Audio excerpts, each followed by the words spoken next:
Good morning, world. I'm Steve Rao, the host of Pod and Roku TV's World Edition. I greet you live from the All America city of Morrisville, and once again, I apologize for the headsets as I'm working on figuring out how to get this computer working again so I can be without headsets. But today, I greet you live from the All America city of Morrisville in North Carolina, the 8th largest state in the United States of America. And there's a lot of things going on in the world. Russia is accusing Ukraine of launching a terrorist attack on Moscow after Russian forces shot down 2 drones over the capital. The war continues to escalate.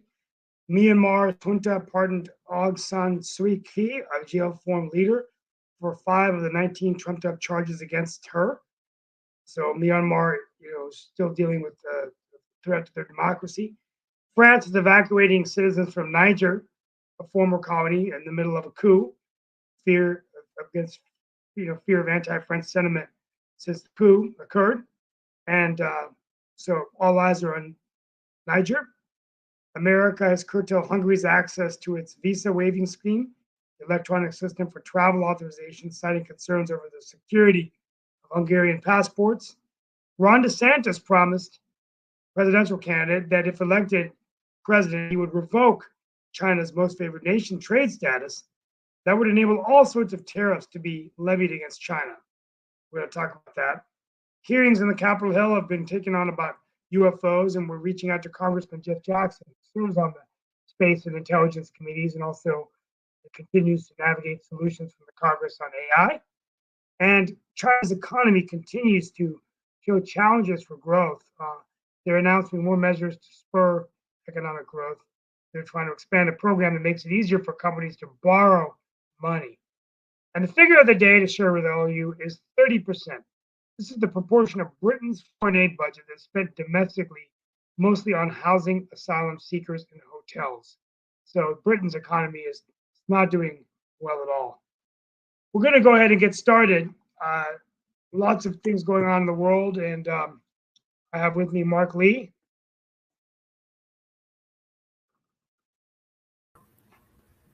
How you doing? Glad to be here and all of that. We've got Lee Newton Rhodes with us as well.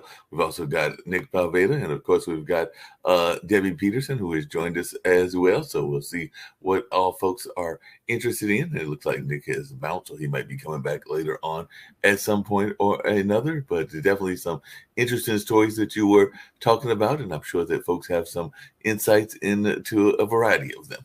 The one that caught my ear, and I know that Nick's always interested in different things as well. And of course, we've got Jatovi with us as well. So definitely know that Debbie has been busy over there in California. So things are probably keeping really active over there in that side of the world and everything. So Debbie, how's the heat going over there? Because I know one thing, it's hot as all get out, even though we did have some rain here yesterday. So it might have cooled it down. And I think that there's supposed to be a tropical depression that is forming off of Florida, and that may be sending some weather that'll cool the weather down, but that'll only probably be a temporary release. Since I think that definitely Steve had brought up that last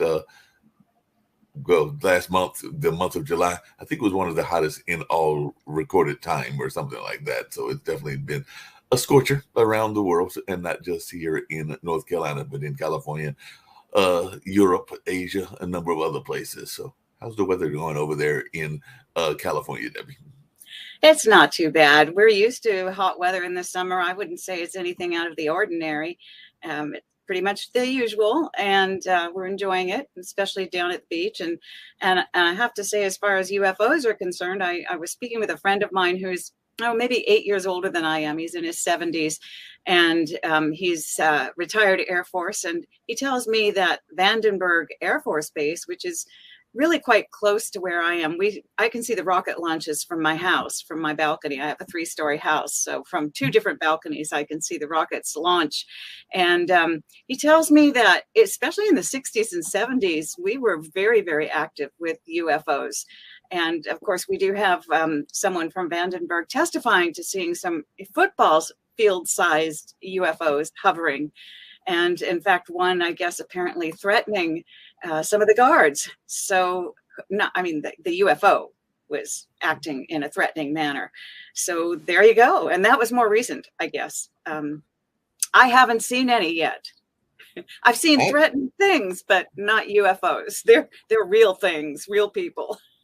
Yeah, I've seen some. I mean, I haven't seen any as well, but I have had friends that have told me they have seen them. I've even had some friends that have claimed that they have been abducted as well. Now, I was not there and all in that space, so whether they were or weren't, and some of them said that they were abducted by friendly folks. So I have not been there to actually get into that conversation. I don't know that I would want to be in that conversation. But Lee, what is your thoughts? Any UFOs floating around New York, or do you have any friends that have claimed to be abducted or anything in that space? Or is UFOs just something that we don't need to have the government investigate in the first place? Because it does seem like a lot of money to be going into investigating something that may or may not be real. So what is your thoughts around? I just think it's a whole big distraction from the important issues of the day. There are people who are homeless, people who are starving, the economy, fill in the blank, but aliens and UFOs, it's not on my radar. It's not on your radar. There are a lot of important things that are going on in that space and everything. Hey, Jacoby, have you met anybody that has claimed to be into that space, or that has claimed to be in the space of being abducted or taken away? And to Lee's point, is it something that we need to not be concerned about? Or maybe they're going to solve our problems, because like I said, there are a number of problems and maybe they're bringing the solutions, but who knows? What is your thoughts, Jacoby? Well, since Lee has already started with the puns with it's not on his radar, I'll go with the easy one of nope. Nope. Did we get it? The Nope movie? Right. Well, Nope was about aliens, abductions. So I missed that one. Sorry, Jacoby. I saw that. You're not on the same page on this one. I think I'm too old. Yeah, I think I missed that one as well. So definitely, but there are a number of important issues that are going on, Steve, and then we'll get to the important things as well. Have you seen or heard anybody either in West Virginia or here in North Carolina that has been dealing with the UFOs and the space of UFOs and them taking folks? Or maybe, like I said, maybe they're bringing the solutions. We've got a whole presidential race, so maybe they're bringing a younger president to us and everything. Well, and the old and that's a great segue to our leader. That's a great segue in the presidential race. We haven't talked a lot about how it's shaping up, but I think that it's been talked about in the past that aliens might have been involved with the Egyptian pyramids and many of the wonders of the world that we see. And even if you watch sci-fi movies, it's almost like they've been coming down for thousands of years. So many of the things that are unexplained, I don't know. I mean, like, I agree with Lee. There's so many other things going on in the world. Of course, we watched the movie Independence Day. Maybe they see us fighting against each other so much, and the world is not what it used to be. So it might be a good time to come in the U.S. and take our resources, or to come in the world and take our resources. But maybe if there are aliens and they're visiting, maybe they're learning about us. Maybe they've been communicating with us and we don't know. And speaking of presidential race, Donald Trump's still with a commanding lead against all the Republicans, about 30% lead right now in the primaries, amidst even federal charges. So we don't know what this means for the presidential race. Will it be a Joe Biden, Donald Trump rematch? What does that mean for Democrats? I think that that's bad for Republicans. I think that if Donald Trump is the nominee, I think you're going to start seeing a Republican Party that has what I call Trump fatigue, and they may not turn out. And would guarantee Joe Biden election, which has many Americans concerned. Every day, the president appears to be getting weaker and weaker and showing signs of his age. And of course, the recent news of Hunter Biden and the rejection of the plea deal, I think, would not do anything to help the president's mental health, because he already lost one son, and now they're just it's so bad how mean politics is, but they're doing everything they can to destroy Hunter, even though he put himself in this situation. But I would be sad to see Joe Biden, have a stroke or an aneurysm. But with this kind of stress, when you see your own child beaten up like this every day, it's got to be taking its toll on the Bidens.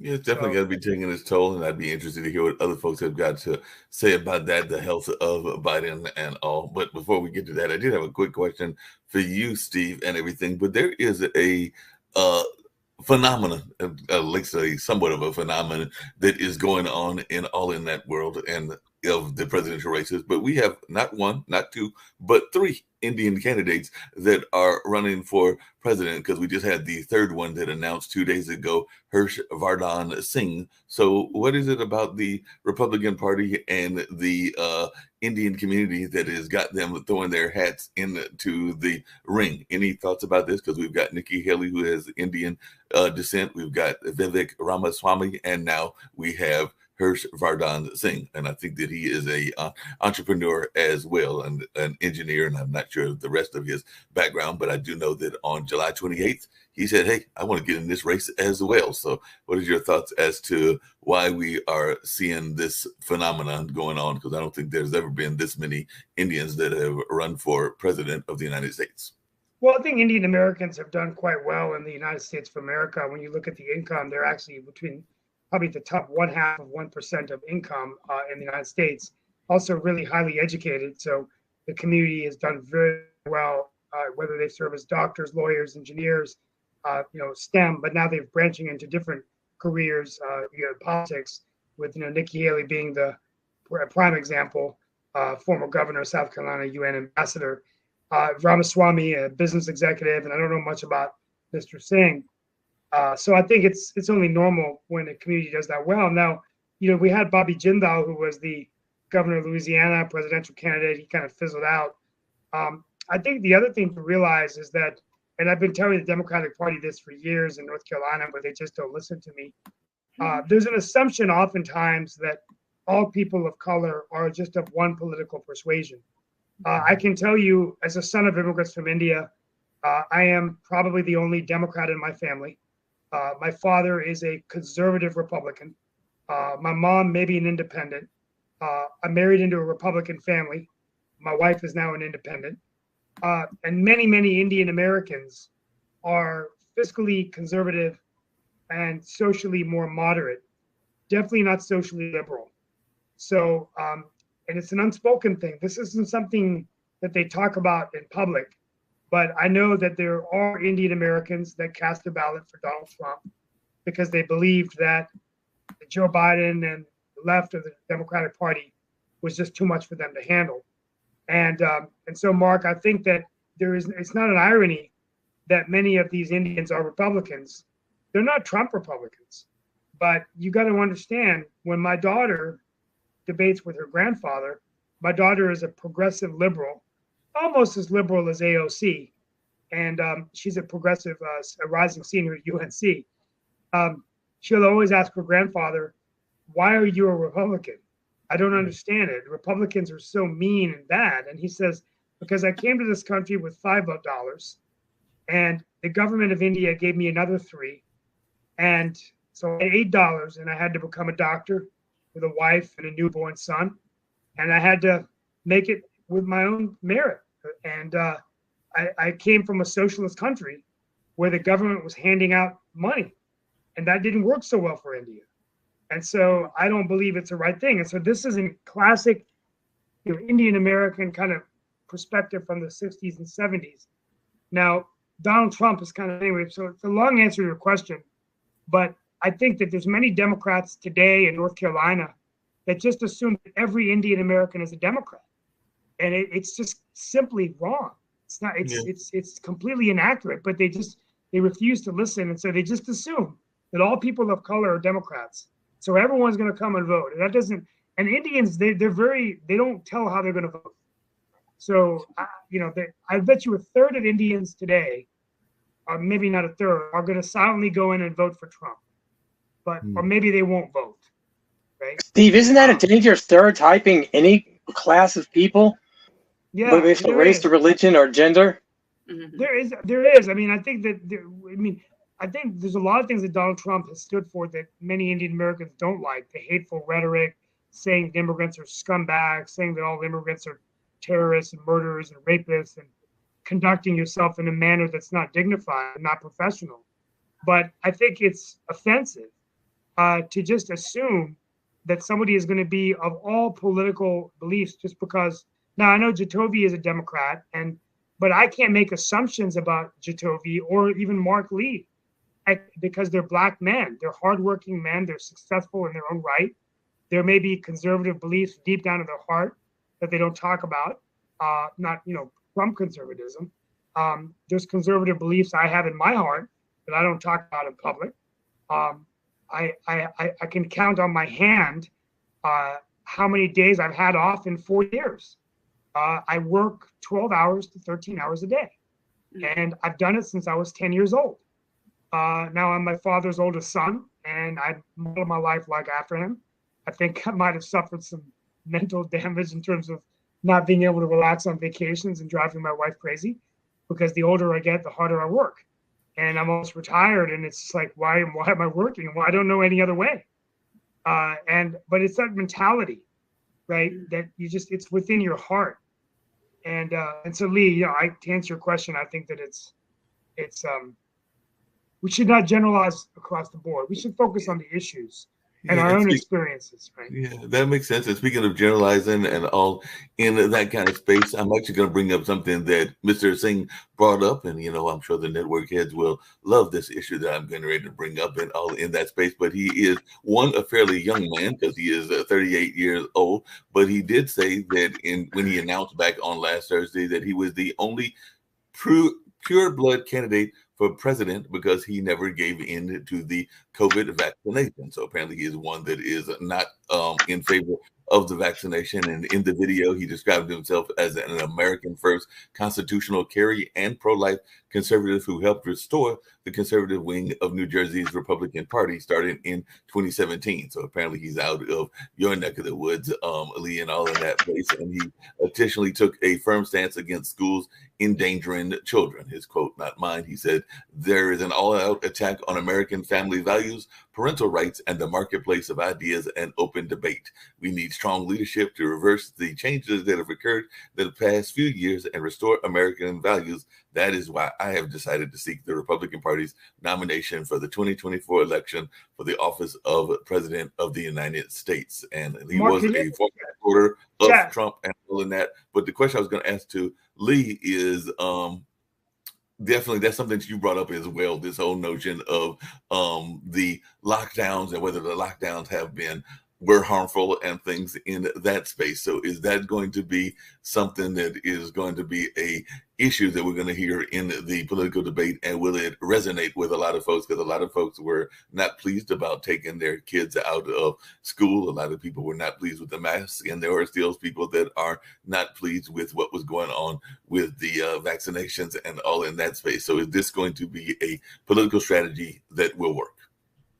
In the general election, if Trump is the candidate, he's going to be accused, and rightfully so, blamed for a lot of the bad that went on, policies that did not work, that took place during his presidency, whether it's the social distancing, whether it's the masking, whether it's closing down, what have you, whether it's vaccines, anything negative that took place under his when he was there, he's going to be blamed for it. He's going to have to answer for it. I don't know why the candidates now that are running against him aren't pushing back against that. He owns that. He did. There was a lot that went on. And just real quickly on Steve, in terms of critical thinking and being monolithic of any group, there's an interesting interview y'all should watch on Tucker Carlson with Ice-T, where he feels he's being isolated now because his critical thinking, he's not doing the right thing. So he's not being invited back to shows and stuff that he used to be invited onto. But he wants to be his own man, as he should. It's a worthwhile interview. It's not that long. Yeah, I'll see if I can't find that and track it down and things along those lines. Maybe we'll even get it played here as well, depending on how long it is in that way. So definitely that's some thoughts that I was wondering about. Debbie and Jacoby, what is your thoughts around this? Because I do think that those are some issues that people may be thinking about, but I was just wondering what your thoughts are, is that whether there's going to be turning point issues and all in that space. So definitely any thoughts on that? And I see we've got Shaq as well, so I'm going to bring him in and all in that kind of way. But definitely, what are your thoughts about the notion of these issues being important, including the policies that were instituted around the COVID attack that took place for the last 2 or 3 years? Well, I think it is true that presidents get blamed for what happens during their regimes, and that's frankly kind of silly, because a lot of times it has nothing to do with them. They inherit a lot, and it's never a president's fault that we have COVID, but they are responsible for how they handle things. And I wanted to go back to what Steve said about his thinking that the Indian population, the Indian American population, probably is 30, and then we don't know about the other 10 in terms of whether they're independent, Republican, or Democrat. And that's how it is in my county in California. And I don't know how similar our makeup is, our demographics are to yours, where you are, Steve. But I'm thinking we pretty much have 3 different segments of the population now, and that pretty much follows suit from what I'm seeing. What I would suggest is that it might help us as Americans to look at what's happened around the world and how other countries have handled the whole COVID situation, and which countries are the countries where they've had fewer deaths, which ones have done it well, which ones implemented policies, which ones succeeded, what we can learn from other people. And the countries that were run by women had recorded 40% fewer deaths. Now that was fairly early on in COVID, and I haven't seen anything on what's happened at this stage. But that would be an interesting thing to look at if we care about people dying in our population. Yes, and we have Shaq with us. Shaq, what's on your mind today? Please. No, well, I'm just listening to the conversation about how Indians vote, and I mean, I've been saying that for years now. We're not all the same, and I don't know why there's this insistence that we are.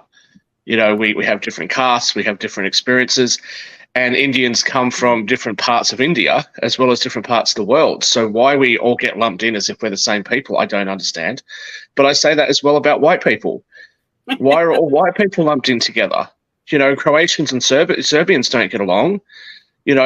Irish Catholics and Irish Protestants don't get along. Well, why are we doing this? Why are we reducing people down to skin color? I just don't get it. But every time I say that, I get told that I'm being racist. So I don't understand. I don't know what I'm missing with this whole argument. But back to the election, look, I think Donald Trump's going to have some explaining to do, but I think that he's probably going to work out okay, because we're now finding out that some of the information that was going around during COVID was incorrect. And people are saying pretty much what you guys were just talking about aliens before. People were ridiculed, and people were locked up in psych wards for saying that aliens exist. Now, all of a sudden, it comes out that not only does the government know that there is biological material that they have found that's not human, but they've known about this for decades. And we're all just sitting there going, oh, well, no big deal. What do you mean it's no big deal? We've been making movies about it and talking about this for hundreds of years. This is a really big deal. And I'd say it's the same thing with COVID. I still have to say that the fact that I asked a question on a previous show where I said, what is somebody supposed to do if we're being told that our social media posts are going to be taken down if we don't follow CDC guidelines, but we're sitting in Australia and the state health minister and the federal health minister are telling us 2 different things, and it's somebody like myself who wants to travel to the United States, what advice do I listen to? And for having asked that question, this network was taken offline by YouTube. Now, and now a couple of years later, and I say, why are we letting the big tech companies censor our speech like that? And it seems to be met with some level of dismissiveness. I don't understand why. This is going to be a real problem, and I think that these are the sorts of issues that are going to be talked about in the elections. And, we're going to have to come up with, not just in America, you guys, but around the world, we're going to have to come up with what exactly we want to see in the future. Do we want to see free speech, even if we don't agree with it? Do we want to allow people to explore topics that may not be true? Or do we want to restrict people to carefully government-vetted information? Do we want to allow people to make their own healthcare decisions and do their own research? Or do we want to make sure that government gets to make all those decisions for us? What exactly is it that we want? And so for myself, I don't really classify myself as being a left-wing progressive. I'm certainly not one of those. But, the old classic liberalism of, small government, you let me have my freedom of speech, let me have my freedom of religion, let me have my freedom of thought, let me do what I want to do. I thought that was at the core of American, the American ideals. And I feel that, unfortunately, the United States is drifting very far away from those ideals on both. Shaquille, you're not comfortable with the government being the arbiter of truth? And with no dissension? I'm not comfortable with the government being the arbiter of anything. And no offense to the politicians that are here, but I mean, have you ever read? Like, just take one of the pieces of legislation in any state or federal, Congress, and just read the thing, and just read how these people have written it. Under subsection 2, subsection IB, that makes reference to regulations and a difference. I mean, it's absurd. You've got a tax code that's 1,400 pages long with 70,000 pages of explanations. The Bible's not even that big. The Bible's around 1,500 pages. So, I mean, if you take all the Abrahamic religions and you take the Bible, the Torah, and the Quran, you're talking what, 3,000 or 4,000 pages? That's to run everything in your life according to the main theocratic religions. But of course, the American government, 70,000 pages worth of tax regulations, and just recently they were asked, how many laws does the U.S. government actually have? Well, guess what? The U.S. government can't tell you because they've lost count. They're not sure. But if you don't know the law, ignorance of the law is no defense. I mean, this is terrible. And the United States is supposed to be the world leader. Let's get it together, guys. Shaquille, would you be in favor of all laws being sunset after a certain period of time and they have to be re-voted on again? I think so. And I would also say that any time that a law is it's attempted to be passed through the Parliament or through the Congress in the United States, it should be read line by line. It's not good enough for politicians to say, my advisors and my staff are going to go back and write it and negotiate with the lobbyists, and then it's just going to simply come onto the floor and all in favour say aye and all opposed say no. The whole purpose behind having parliamentary debates, and especially Senate debates, is to actually talk about the application of this law. I think the government that doesn't do that, when the legislature doesn't do that, and then palms it off to the judiciary to try to work out and decipher these laws, that is a complete abuse of the service. If those people that sit in Congress were employees of your company and produced results like this, you'd fire them immediately. And that's probably what should happen. Hey, Shaquille, along those same lines. On the same page today. Along those same lines and everything, there. I was talking about Hirsch Singh, who is of Indian descent and running for president, but he comes from the entrepreneurial background. So, does we need more business people to run politics, or are there enough business people in Congress? Because I know there are a lot of lawyers, and I think there are some business folks that are entrepreneurs that are in Congress and definitely have been past presidents and all along those lines. But is that something we need more of? Because he definitely comes from that entrepreneurial background and everything. Because I think that his parents are Indian immigrants. He's from Atlantic City down there in Lee's area, and definitely was involved in helping his family. Sounds like Steve run their family business and was definitely involved on all of those kind of lines. But he was an aerospace engineer and definitely comes from that business entrepreneurial kind of side of things. So do we need more entrepreneurs in office? Anybody? Well, I'll say this as somebody who's run and been involved in quite a few different businesses. I think one of the problems that you have with successful people is that they rarely talk about what actually led to their success or the challenges that they had. And oftentimes it's because of government regulations. That's why I've said, and I'm not saying it to be like joking around and just trying to be funny, I cannot imagine me ever wanting to take an American green card, because it would be terrible for me. It would just make a complete mess of my whole international taxation situation. It would add an added layer of complexity that would just, destroy things. But people don't want to hear that. I think really what you need to be looking for is the best people for these jobs. I know you have top of ballot voting for the president. Why don't you have top of ballot voting for all the other positions? The person who's in charge of the healthcare system, why is that a politician? Why isn't that a doctor? The people that are in charge of the education system, surely they should be qualified teachers, not qualified lawyers.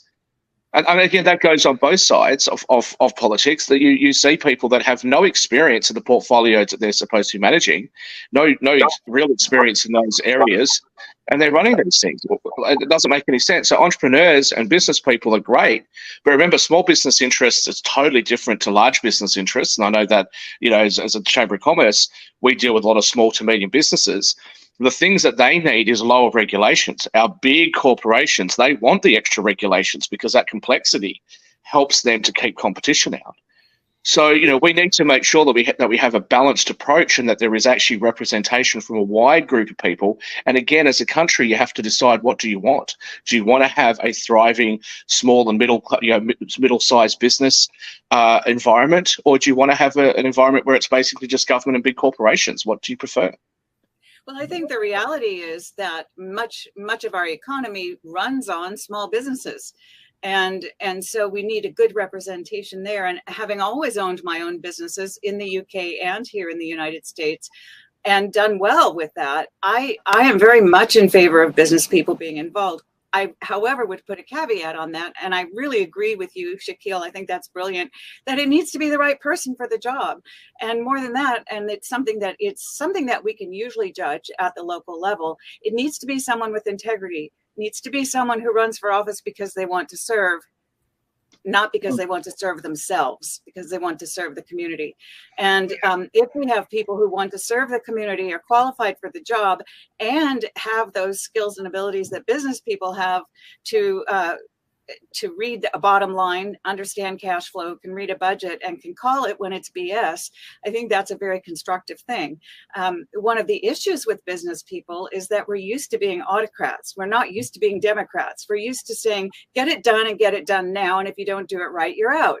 And that works well in business, and it's good for business, but it's not the way we run democracies, and it drives business people crazy. So there are two issues. One is if we're running to serve ourselves, then we are not going to be serving the people we serve. We'll be serving ourselves. And number two, business people need to be very clear on the fact that running a democracy is very different than running their own business. I'm sorry, Debbie. Can I say, though, that some of the issues that I see with small businesses, and I'm going to use an example that is something that we have in Australia and something that you guys have in the United States, although you call it something a little bit different. So we have a program called salary sacrificing. That allows employees to take some of their remuneration before tax. And so they can spend that on, their children's education, or maybe it's for their motor vehicle expenses, or anything like that. They can actually take that money before tax. Very commonly, this is something that's offered to government employees of big charities, and employees of major corporations. But it's not something that a small business owner is able to pass on. Why? If this is a good idea, if allowing people to take some of their expenses out of their pre-tax income, if that is a good idea, why is it not available to everybody? And I think that what you're saying is the unions come in and negotiate very hard for these sorts of benefits to apply to their union members. Fair enough. That's their job, is to try to fight for their workers.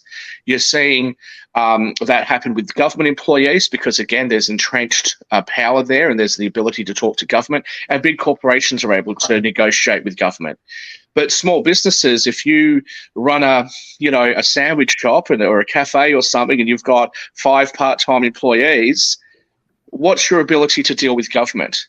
And that applies to things like Social Security, it applies to things like health insurance in the United States, and whether or not you can negotiate that. I know there's been some changes to that lately, but whether or not you can negotiate that, on the same sort of scale by combining with other small businesses the way that corporations do.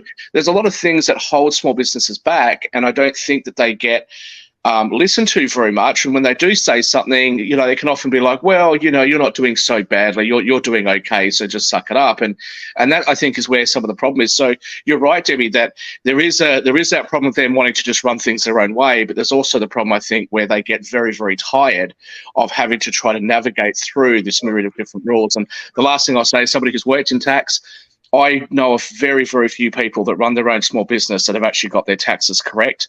And I'm yet to ever hear of a story where somebody rings me from America or somebody rings me from Australia or the UK and says, I submitted my tax return and the tax office called me and said, look, I'm really sorry, you've made a mistake. You've paid us too much.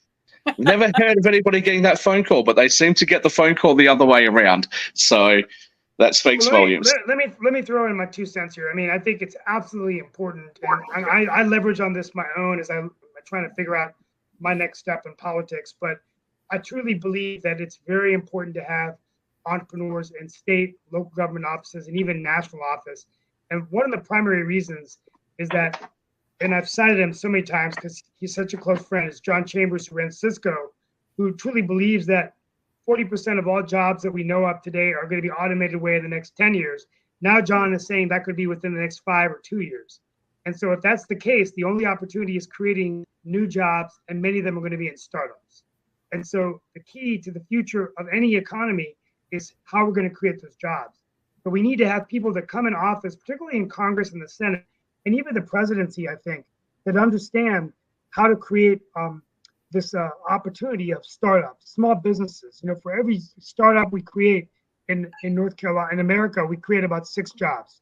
So, you could replicate that in significant numbers. Even Prime Minister Modi in India created a new mobile app called Aadhaar. And now Aadhaar, in the rural areas of the state, they're able to create a bank account and transfer money. For many, many years in India, you couldn't do that.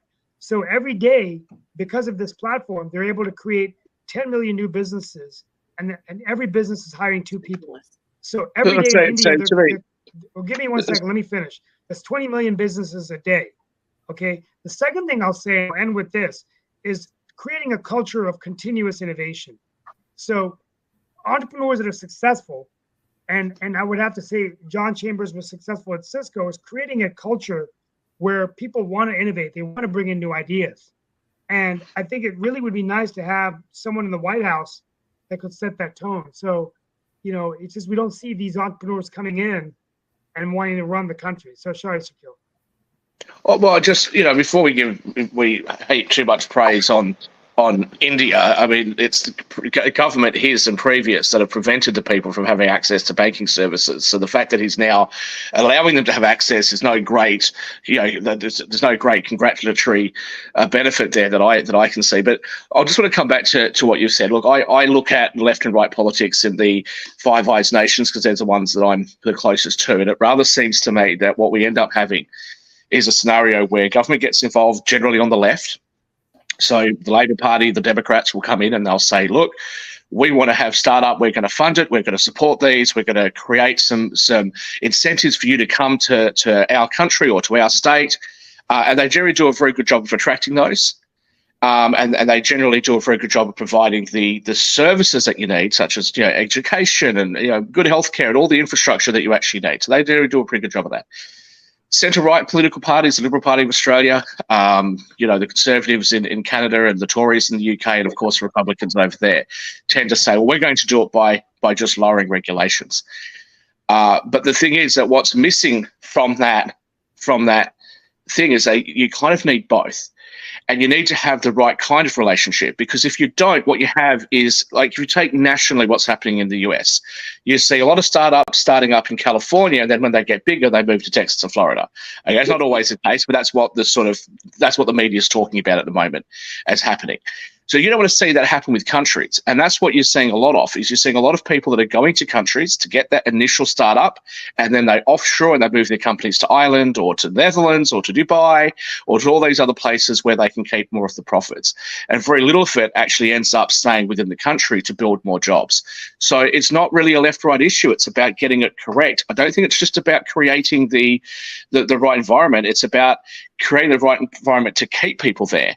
It seems to me that we often see people that on their pathway to success, there's a certain level of success where they're held up as being, oh, look at how fantastic these people are. Look at this great business idea that they've got. This is fantastic. But then when they get over this sort of threshold and they become too successful, all of a sudden they're like the pariah of society.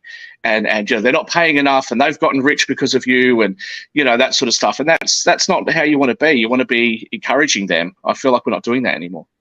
You know, I was a product of the Thatcher era in the UK, and Thatcher was pretty far right, and but her father was a shop owner, and a grocery store, a little grocery store, and they lived above the shop, and so she really understood the importance of small business, and they really the state really helped people set up their own businesses. And once I was successful with my business, I was able to help other small businesses. I worked as a consultant for development agencies all over the UK, and they really did it right. The right did it right, because I think they did reduce regulations, but they also did a lot of training. And the reason, you know, it worked because they trained people who got the jobs, and those people were paying taxes. The businesses were paying taxes, and it's interesting because ultimately I employed about 95 people in London and in Glasgow, and owned several companies. And the interesting thing is, I left for three reasons. One was the weather. I couldn't stand the rain another minute. I needed some sunshine. The other was, I did not want to raise my son I didn't want to raise him in the class system. I didn't want to send him to a private school, and I couldn't send him to the public schools because they weren't very good where we were. And once he got to high school, junior high and high school, and he was an only child. I wanted him to be nearer family. So we moved back to the States. But the other reason was, from a business point of view, our property taxes became so high that we just couldn't survive in business anymore.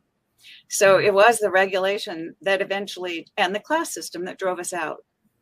Hey, Debbie, Debbie, you raised a very interesting point about property taxes, because somebody like me always talks about indirect taxation as being a positive thing to do.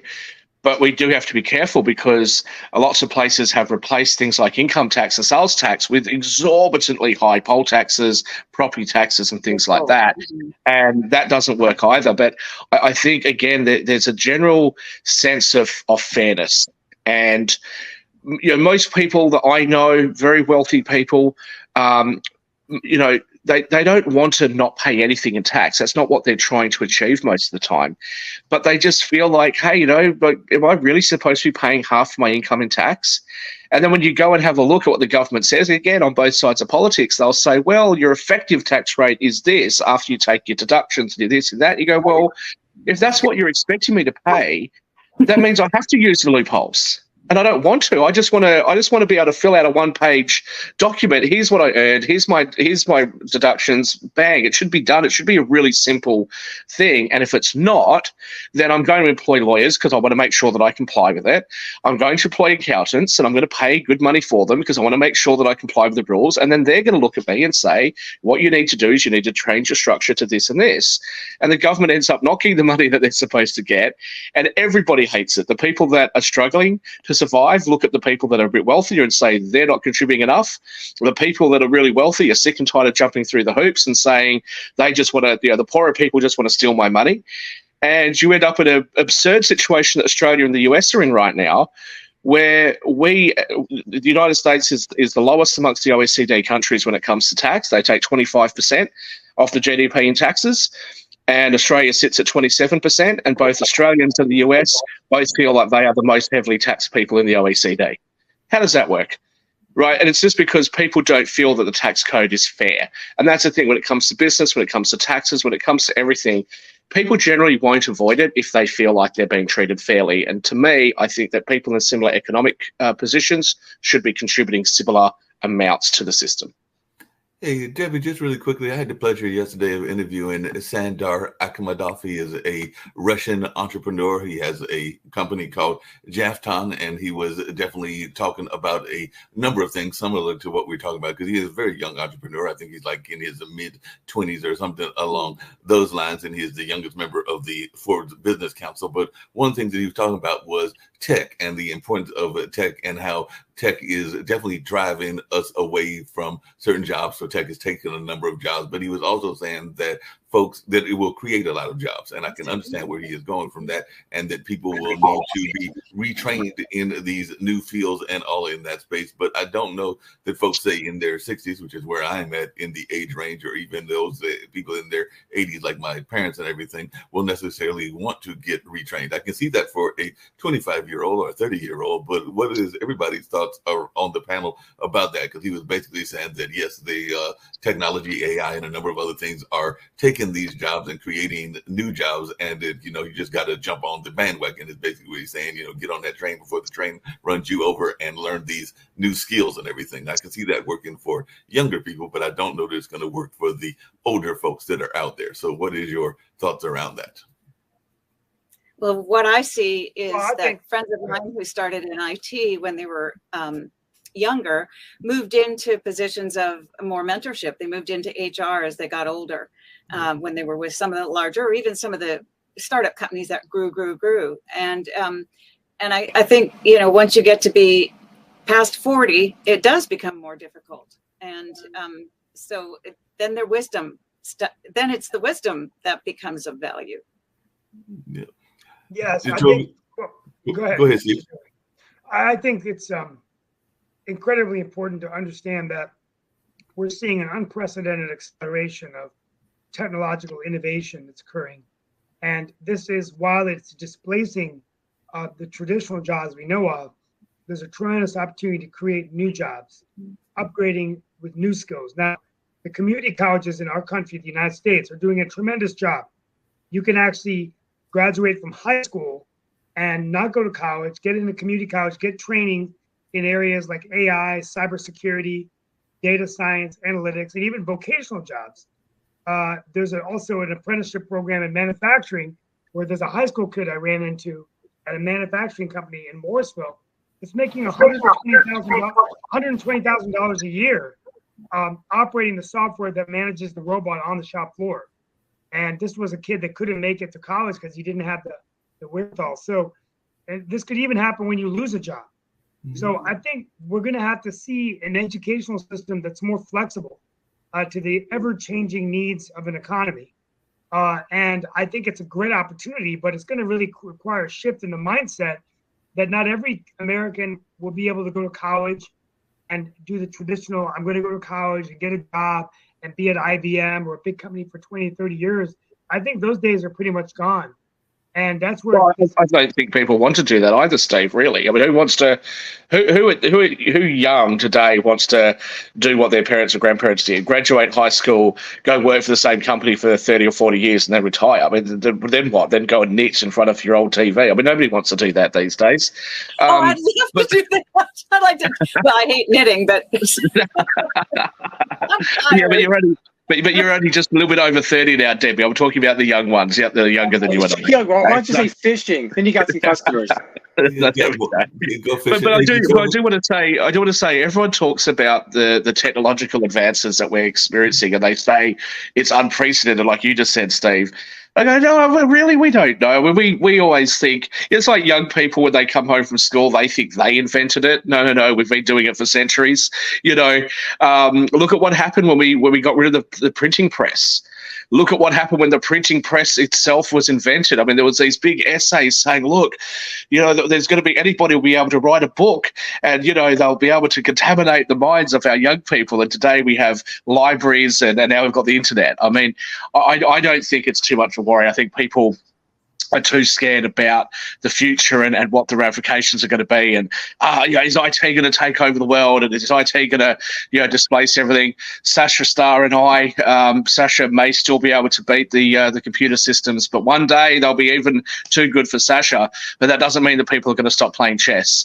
And I'm sure that Sasha's going to enjoy playing a game of chess with me over a glass of vodka instead of playing with a computer. So, you know, as I said, I think there's lots of things that are out there in life that computers are not going to displace us in. My real fear is that if we allow too many jobs to go overseas to countries with cheaper labour, what you'll be left with is the service industry and the trades. But I think we'll be okay. We just need to make sure that we prioritise the right things in our society. But don't stress too much. I'll just say to young people watching as well, don't listen to your parents, don't listen to your school. You don't need to get the top marks right now and then go straight to university. You've got mature age pathways. I know that 24 might seem like a really old age at your age if you're young, but it'll go really quickly. So go and explore the world. Go do some other stuff first if you're not ready to go to college yet. Sasha Stars, let's get a quick update on Ukraine, Russia from Sasha. We got, definitely a quick update, and I was actually going to play that video. I know we got actually Sasha show Russia, Ukraine, and China coming up at about another 10, 15 minutes. So I was going to play Lee's video and get people's comments on that. But yeah, if you want to give us a very quick update, because we do have your show coming up in about 10 minutes as well. Well, it's difficult to do a quick update on something what is so intense, and there are so many people are dying on both sides. The best I can say that Ukrainian advance, although very slow, again, what means slow? Against one of the strongest armies in the world, with the heavy fortifications being built because of the ineptness of US and NATO to supply timely resources to Ukraine. I'm talking about military resources, weapons. Russians were able in the last several months to build incredible fortifications, second to none in the world. Mining fields, second to none. Intensity of these mines is absolutely unparalleled to anything what one visits, and that was thanks to lack of Ukraine having the systems to start their attack several months earlier. Now it's much more difficult, although it continues to go on. The general feeling is that by the end of September, early October, Ukraine has to show some advance, substantial advance to speak of, and at that point there will be a reevaluation of what's next. Right now it's premature to say anything, but advance continues every day.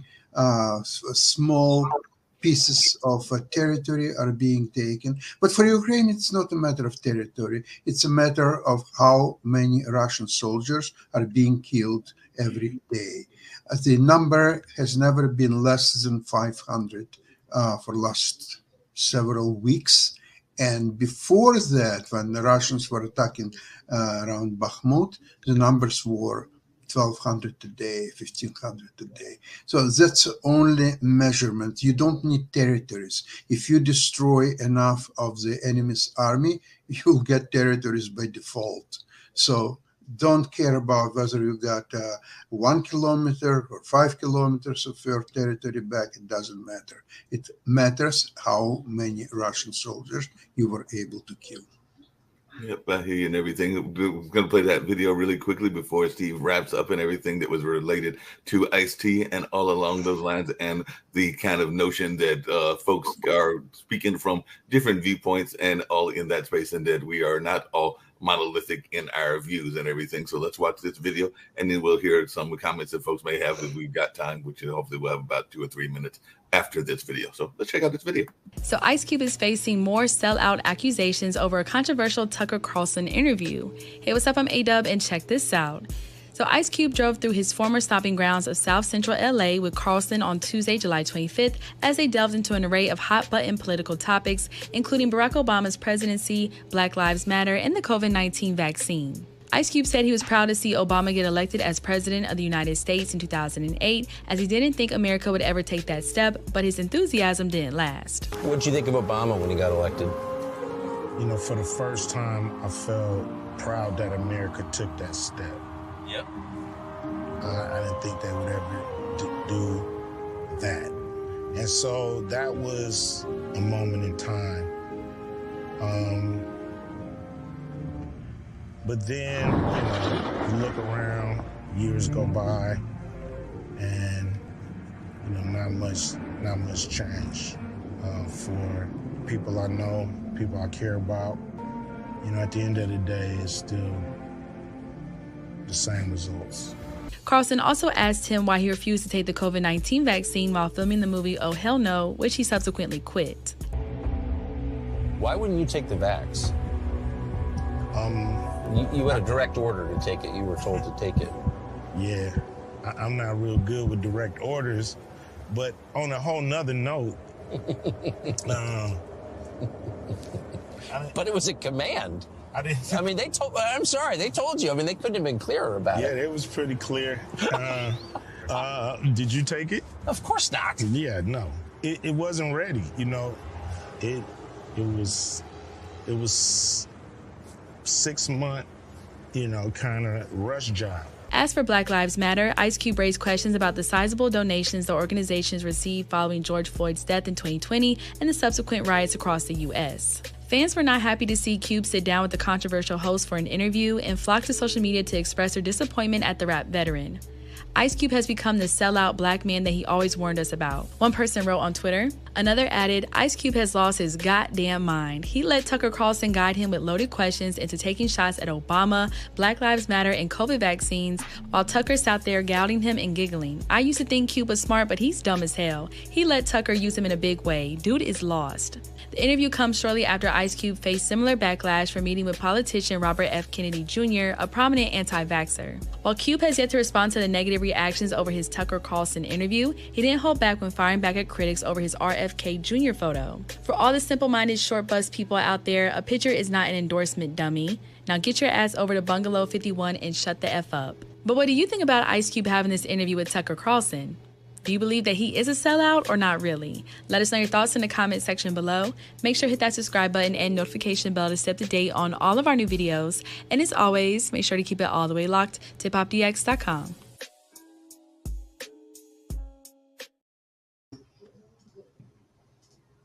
Folks, I'm going to go ahead and close out, Mark. I've got to run, but that was really insightful. We can talk about that tomorrow. Thank you, Mark. Yeah. We'll get some updates from Sasha about the war in Ukraine on his show today. We just got in. We're going to have the Russia, Ukraine, China show coming up in a few minutes. Just really quickly, Jacoby, any thoughts about that video? But then Steve, do your closeout. But I did want to give Jacoby at least a chance to comment on the video. Well, I mean, we're up against the hour, and I mean, the video has a lot of context to it that would be great for everybody to get into. So yeah, I mean, there's a lot of comments that I had for the whole discussion today, as well as that video as well. But again, we're at the close of the hour, so it'd be Joey, just real quickly, your thoughts. If you have thinking different than someone else, you're a sellout. Where does that logic come from? That's not exactly what they're stating there. There's a lot more context to what they're talking about than what was just immediately said. So in terms of having a different mindset, that essentially doesn't make you a sellout. What does is the context behind it. So there's much more to it than just saying, hey, he disagrees with me, so I'm going to call him a sellout. That's not it. There's a lot more context to that and a lot more to get into it.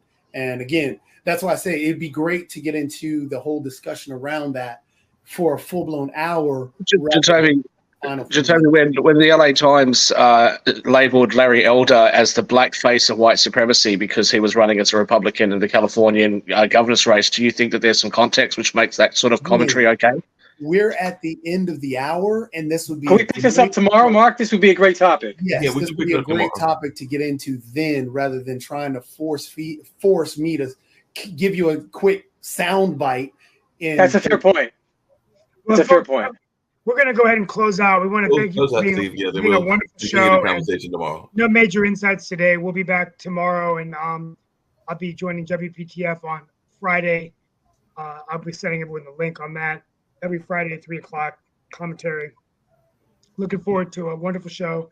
Thank you for being with us wherever you are. Lots of change going on in the world, and we'll be getting back into bringing in some guests to talk about immigration reform, Indian Independence Day, which is coming out August 15th, and a number of other major issues to discuss. Thank you all for being with us today, And also, we're going to talk a little bit more about AI on the show because AI is changing so fast. Thank you all so much. Be safe wherever you are, and have a great week. Do the same. Take care, all.